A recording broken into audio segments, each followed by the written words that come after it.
14 ఏళ్ల కిందట, సరిగ్గా 14 ఏళ్ల కిందట ఇదే మానుకోట ఆనాడు తెలంగాణ ఉద్యమంలో ఒక పెద్ద మలుపుకు కారణమైంది. ఇదే మానుకోట.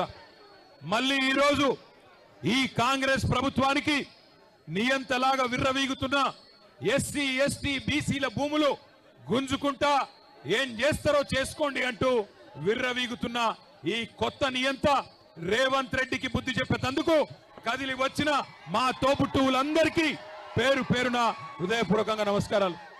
అసలు ఏం జరిగింది లగచర్లలో మీకు ఒక్క నిమిషం చెప్పాల్సిన బాధ్యత మా మీద ఉన్నది. ఎందుకు వచ్చిన మానుకోటకు చెప్పవలసిన బాధ్యత మా మీద ఉన్నది.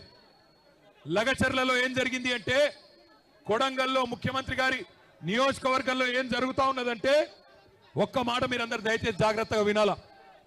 9 నెలలుగా లగచర్లలో, దుద్యాల మండలంలో, కొడంగల్లులో అక్కడ ఉండే గిరిజన రైతులు, అక్కడ ఉండే దళిత రైతులు, అక్కడ ఉండే బీసీ రైతులు తిరగబడ్డారు ముఖ్యమంత్రి మీద.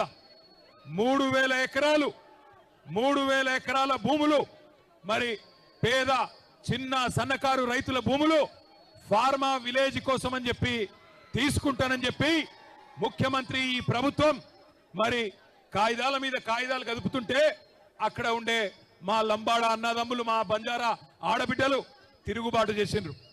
9 నెలలుగా అక్కడ టెంట్ వేసుకొని ధర్నా చేస్తా ఉన్నారు. ముఖ్యమంత్రి, నువ్వు మా ఓట్లతో గెలిచినావు, మా మాట విను, ఈ నిర్ణయం మార్చుకో అని చెప్పిండ్రు. కానీ 9 నెలలకెళ్ళి ముఖ్యమంత్రికి టైం దొరకలేదు, ముఖ్యమంత్రికి సమయం దొరకలేదు. సొంత నియోజకవర్గంలో ఓటేసి గెలిపించిన అక్కడి ఆడబిడ్డలు, గిరిజన ఆడబిడ్డలను కానీ, అక్కడ ఉన్న దళిత అన్నదమ్ములను కానీ కలుసుకునే టైం ముఖ్యమంత్రికి లేదు. ఎక్కే విమానం, దిగే విమానం, ఢిల్లీకి పోవాలి రావాలి 28 సార్లు పోయిండు, 28 రూపాయలు కూడా తేలేకపోయిండు. అట్లాంటి ముఖ్యమంత్రి ఈరోజు సొంత నియోజకవర్గంలోనే ఈరోజు తిరుగుబాటును ఎదుర్కొంటా ఉన్నాడు. మొన్న జరిగింది అధికారులకు వ్యతిరేకంగా జరిగిన నిరసన ప్రదర్శన కాదు. అధికారులు పోతే నిరసన వ్యక్తం చేసిండ్రు. అదే రేవంత్ రెడ్డి పోతే ఉరికిచ్చి ఉరికిచ్చి ఉరికిచ్చి కొట్టేటోళ్ళు మన మా గిరిజన అన్నదమ్ములు. ఇది వాస్తవం. ఎందుకంటే మీకు తెలుసు, ఇదే భారతదేశంలో ఈయన కంటే నేను చాలా గొప్పవాడిని అనుకునే నరేంద్ర మోడీనే, భారత ప్రధానమంత్రినే సంవత్సరం పాటు రైతులు ఆందోళన చేస్తే ఆ నల్ల చట్టాలు వెనుకకు తీసుకోక తప్పని పరిస్థితి. అది రైతుల పవర్, అది రైతుల పవర్. భారతదేశంలో ఇలా రైతులతోనే పెట్టుకున్నాడు రేవంత్ రెడ్డి. చిన్న సన్నకారు రైతులు బక్కజిక్కిన ప్రాణాలు, వాళ్ళతోని ఇలా జులుం చేసే ప్రయత్నం చేస్తా ఉన్నాడు. మమ్మల్ని అన్నాడు, మాకు డీజీపీ గారికి ఫోన్ చేస్తే మానుకోటలో ధర్నా ఉన్నది, మా గిరిజన అన్నదమ్ముల కోసం, మా గిరిజన రైతుల కోసం, మా ఆడబిడ్డల కోసం, ఎవరినైతే మీరు ఇవాళ జైల్లో పెట్టినరో 30 మంది రైతులను, వాళ్లకు సంఘీభావంగా మానుకోటలో ఉండే మా బంజారా అన్నదమ్ములు కదులుతున్నారు అంటే ఆయన అంటాడు, డీజీపీ గారు అయిపోయింది కదా లగచర్ల, ఇక్కడెందుకు అంటాడు, మానుకోటలో ధర్నా ఎందుకు అంటాడు. ఒక్క మానుకోటలోనే కాదు రేవంత్ రెడ్డి, ఈ రాష్ట్రంలో అవసరమైతే ఎక్కడెక్కడ బీద వాళ్ళు ఉన్నారో, ఎక్కడెక్కడ గిరిజన రైతులు ఉన్నారో, ఎక్కడెక్కడ మా దళిత అన్నదమ్ములు ఉన్నారో, ఎక్కడెక్కడ బలహీన వర్గాల అన్నదమ్ములు ఉన్నారో, మొత్తం 119 నియోజకవర్గాల్లో అవసరమైతే ఆ కొడంగల్ బక్కజిక్కిన రైతుల కోసం తప్పకుండా బీఆర్ఎస్ పార్టీ ధర్నా చేస్తుంది, కదం దొక్కుతుంది, కదులుతుంది. నీ ప్రభుత్వాన్ని కూకటి వేళ్లతో పెగిలించేదాకా వదిలిపెట్టమనే మాట కూడా విజ్ఞప్తి చేస్తా ఉన్నా. ఇంకొక మాట నేను అడుగుతా ఉన్నా, మిమ్మల్ని ఆలోచించమని కోరుతున్నా. ఎవరి కోసం? ఫార్మా విలేజ్ అల్లుని కోసం అక్కడ ఫార్మా దుకాణం పెట్టి వాళ్ళ సొంత అల్లుని కోసం ఇవాళ పేదవాళ్ళ భూములు గుంజుకునే ప్రయత్నం చేస్తా ఉన్నాడు. ఈ ముఖ్యమంత్రి పేదోళ్ళ కోసం పనిచేస్తలేడు. అదాని కోసం, అల్లుని కోసం, అన్నగాని కోసం, తమ్ముడి కోసం, వాళ్ళ కోసం తప్ప రాష్ట్రంలో రైతుల కోసం కానీ పేదవాళ్ళ కోసం కానీ ఈ ముఖ్యమంత్రి పనిచేస్తలేడు. ఒక్కసారి ఆలోచించండి. ఇంకో 10 రోజులైతే సంవత్సరం నిండుతుంది రేవంత్ రెడ్డి ప్రభుత్వం కూర్చొని.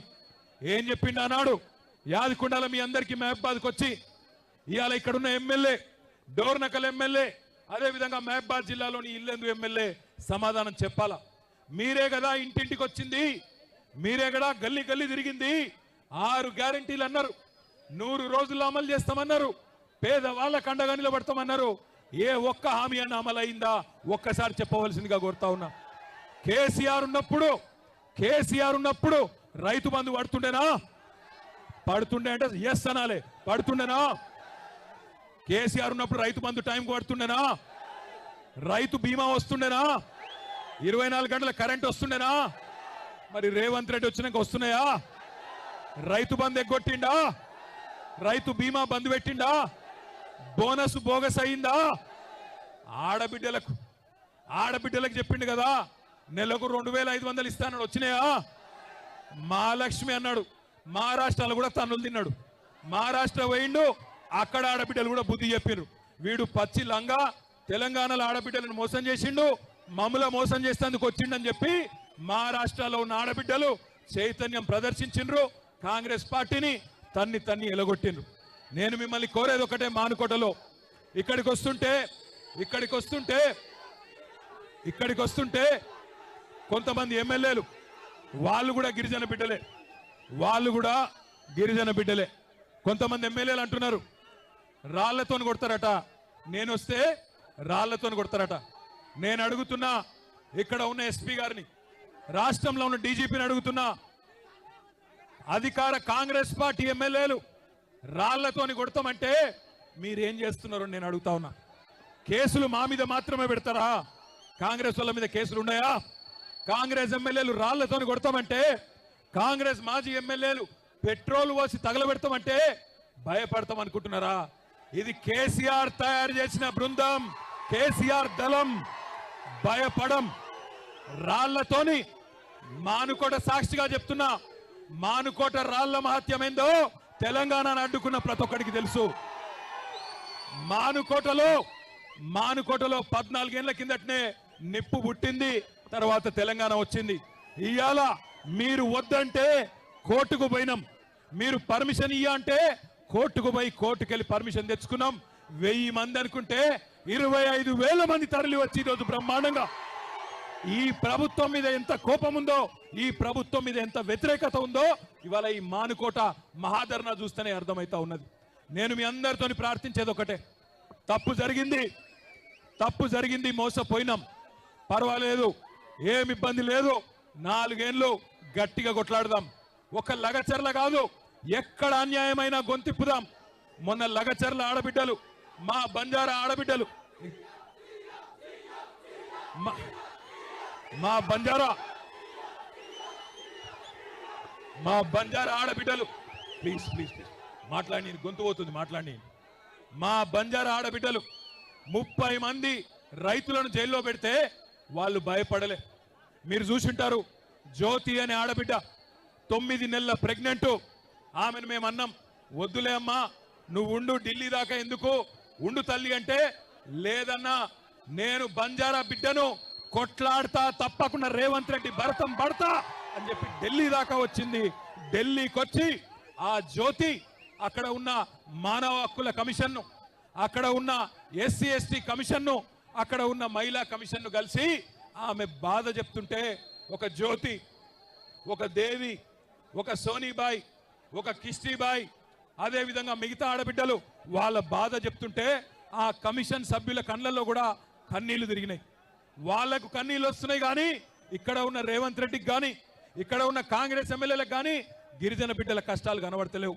అందుకే నేను అనేది, లగచర్లలో జరిగింది ఇవాళ రేపు మనకు కూడా జరగచ్చు, రేపు మానుకోటలో కూడా జరగచ్చు, రేపు మిర్యాలగూడలో జరగచ్చు, సాగర్లో జరగచ్చు, రాష్ట్రంలో ఎక్కడైనా జరగచ్చు.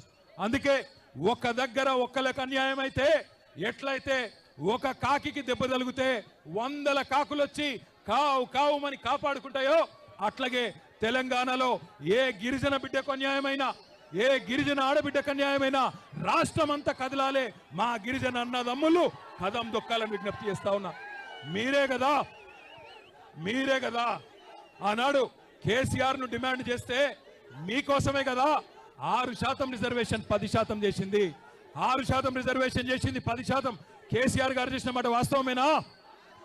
కేసీఆర్ గారు 6% రిజర్వేషన్ 10% చేసిన మాట వాస్తవమేనా? కాదా? పోడు భూముల పట్టాలు ఇచ్చింది వాస్తవమేనా? తాండాలు పంచాయతీలు చేసింది వాస్తవమేనా?